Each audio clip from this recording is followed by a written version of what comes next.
Rubio, thanks very much for doing this. Before we get back to audience questions, just today, former Justice Sandra Day O'Connor, obviously appointed by Ronald Reagan, said there should be no delay in filling the vacancy left by Justice Scalia's death. She said, quote, "I think we need somebody there now to do the job, and let's get on with it." Well, I respect her very much. I would just say a couple things. Number one, there's now an 80-year precedent on this, that in the last year of a president's term, the Senate usually doesn't move forward, not just on Supreme Court nominations, but on appellate judges, because you're appointing someone to a lifetime appointment, theoretically, to the Supreme Court.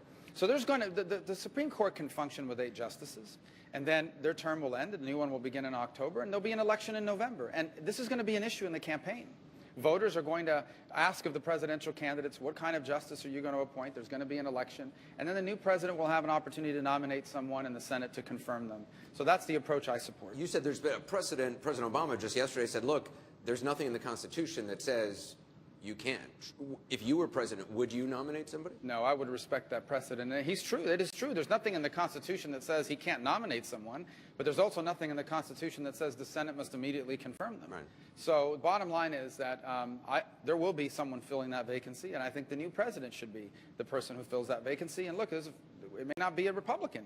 I think it's going to be a Republican. That's what I want it to be. But I think it's going to be an issue in this campaign, and the voters are going to be able to weigh in on it in November. I want you